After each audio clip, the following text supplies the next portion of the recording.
You know, I am going to um, engage our attendees by starting with Reverend Barron. Reverend Barron, you are unmuted on our end, so we can hear you. Your hand's been up for a while. Adam Oh, talked about the youth councils. Talk to us a little bit, Reverend. I thank you for allowing me to even speak. I was sitting here today listening to what everyone had said and watching the slides that Adam had put up. One of the things I realized sitting here today, after the events that have taken place in this country the past 3 or 4 days, past 10 days really, that in 67, 68, and back in the 60s, that period of time with the youth council and everything, we marched and we demonstrated. We did a lot of things, got open housing passed. When you look 50 years from then, all of those opportunities to live anywhere you wanted were good. But then unemployment knocked that out, because then you couldn't afford to live wherever you wanted. People demonstrated 50 years ago. People are demonstrating now. Every time there's a murder, people demonstrate. Every time there's an injustice, people demonstrate. And there's nothing wrong with demonstration. There's nothing wrong with our youth getting together and helping our youth identify who they are. But one of the things a few of us pastors sat down yesterday and discussed is that all of the marching that we've done over the years, even yesterday in Minneapolis with the marching, we've marched and marched and marched for 50 years, and we really haven't changed the playing field. You can't legislate the change of hearts and minds. We've got more Black mayors, more Black congressmen, more governors than we've ever had. And the playing field doesn't change. And what we really discussed was that what we need to get our young people to do now, what young white kids and Black kids did in the South some years ago when they started to change the playing field in the South. We need to get our young Black children, Black people, to engage their white friends so that their white friends take responsibility for what's being done. Until good white people stand up and speak up, I don't care how many marches we go through, it's going to keep going on the same way until hearts and minds are changed. Back in the 60s, we marched and marched, and then we had a Black Christmas. You can adversely impact the economy, Black people, by withholding their money. March, march, march, economic empowerment to Black people, but you have to change the hearts and minds of people before the playing field's going to change. You got more cameras now, and the police are not even afraid of you with your camera now. So there needs to be a different way as we educate young people in this new normal. I mean, we have to do something different. We have to put our heads together to figure out a way. And the first way is to get white people to understand this issue with implied bias and all the rest of this racial problems that are impacting us in a negative way. And we've got good white people. If you impact them and cause them to impact their friends, I think the playing field will change. But that's basically what I have to say. Well, Reverend, we appreciate you. We appreciate you not only for what you've done in the past, but what you obviously continue to do. And we thank you for being such an important vessel of history to connect those generations. For our panelists, again, this is for the classroom. This is to help us do better in instructing our young people. What should we be talking about? What should we be instructing them about? What should they be hearing from educators from your vantage point as activists? Complement the classroom for us. I think that one of the things that we as adults often do is decide these things and stuff. We should ask them, what do they want to know about, or what do they want to talk about, and start off with some things that they're curious about, and just find relatable experiences, because I think when they can relate or see that you can relate to some experiences that they're going through, or that you may have went through some things, then they find a connection. When you have a connection, you build trust. And then they're more receptive. They respect what you're saying a lot more. So I just kind of let things be organic. But in a classroom setting, I would just start off with some of the things that we know are the same issues. Tell them where it started, how far it went back.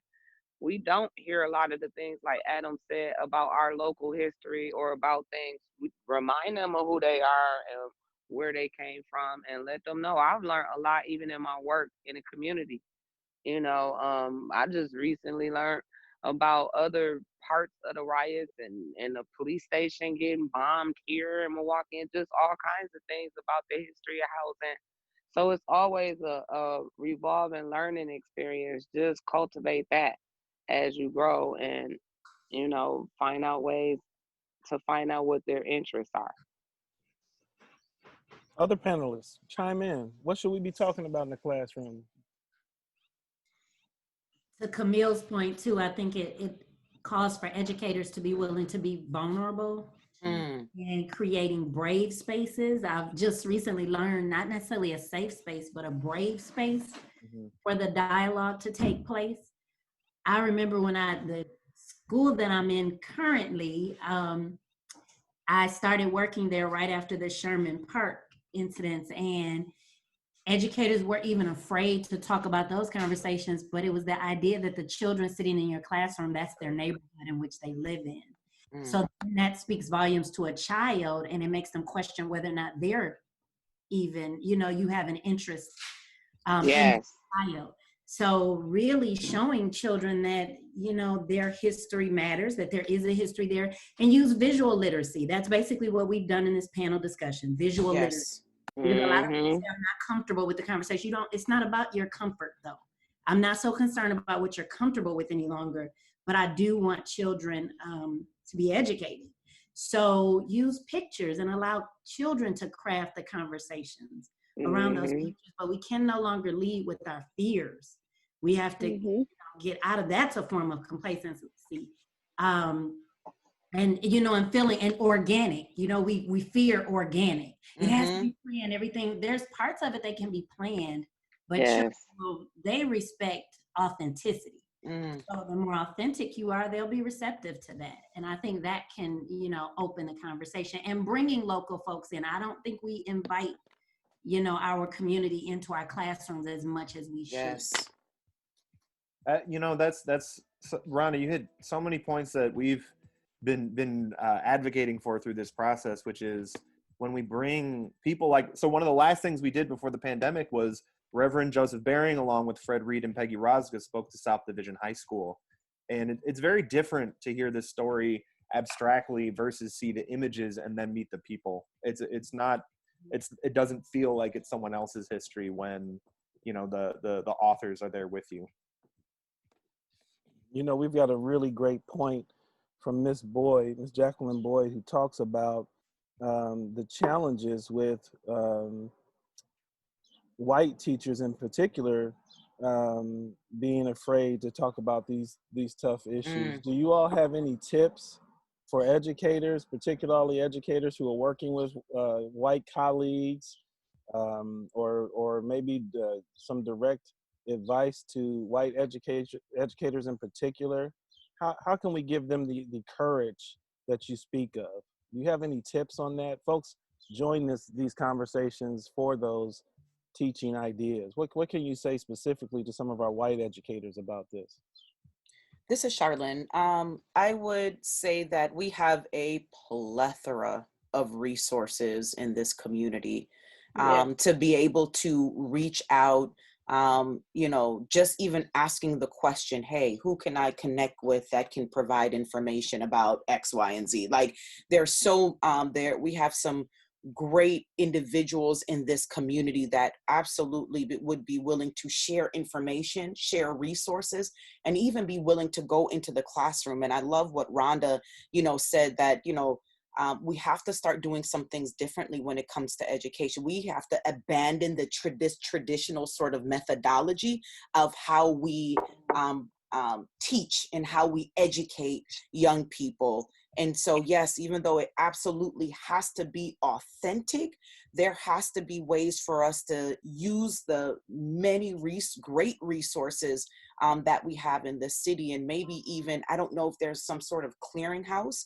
Adam, you probably would know something that there is, an online resources where educators can go that may have links and, information that they can connect to. But to absolutely be vulnerable, to have I love that word, Rhonda, brave space, so that, because even if you're a white teacher, that doesn't mean that you cannot teach Black history or, teach a historical context around, about people of color.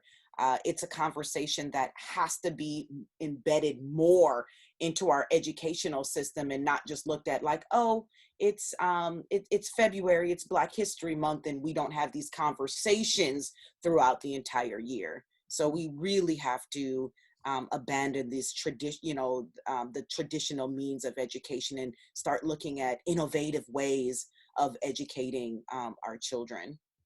Charlotte, you all as panelists are a part of building that reservoir of resources specific to our local experiences.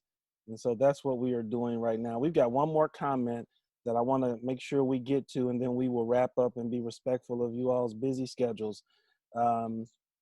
We have a comment from Joe, who's asking us to think about bringing together African refugee communities, Hmong communities, LGBTQ communities as well. Do you all have any ideas, or have you done some work across some of these communities? How do we build a much more collective conversation? You got any tips on that, or do you have some experiences with that? And then we'll go ahead and wrap up. I worked with this is Camille. I'll be real short too. I think like for most things, if you just go out into the neighborhood, this speaks across the board for the youth, for the different communities you just mentioned too. Just step outside of the box and step into the neighborhood, break the barrier. And then you'll start to build relationships from there. Just in my experience, just go out there, let them know you care. Once they see you care, build those relationships and go from there. Mm-hmm. Really quick, this is Charlene. We've worked with HAWA, the Hmong American Women's Association. We've also worked with the LGBT Community Center and other, groups that people would consider non-traditional groups. It's a matter of just reaching out and saying, hey, let's have a conversation. I remember when we connected with like the LGBT Community Center and we said, you know what, let's our staff and their staff and our young people and some of their young people came up with a session and a workshop where each group, we picked a day, we got some food, and we had great conversation. We broke bread together and we were able to dialogue, right? And it was so meaningful that it was the fact that folks were intentional about pulling the different groups together. Same thing with HAWA. They showed up at some of our hearings and some of the things that we were doing. It's about being intentional and reaching across the divide. So yes, it is meaningful work, but we have to be intentional about it. Yeah, young people never ask for the geography that divides them. That's it. That's it. Before we wrap up, I want to give a shout out to Heather Godling and Kristen Leffelman. These folks, they're in our attendee group. They're educators as well as working over at the Wisconsin Historical Society. They've been building some digital curricula for us, and we'll make sure to get those out to folks. Most of the people who join us are educators, and so we appreciate the fact that folks are willing to take some time during this particular moment to develop these classroom strategies and these classroom opportunities. In fact, coming up on May 29th, we're going to have a bit of a happy hour conversation to talk about this very difficult question of how do you teach race and equality in the classroom, particularly younger people. Some issues are a little harder to teach with younger folks, and then some issues are not, so we're going to have those kinds of conversations and put this digital space to work in the way that we've talked about. And then in June, we're going to actually spend that month talking about Latino history in Milwaukee in very much the same way. And so, folks, I'm going to wrap us up so that we can end our Facebook live stream.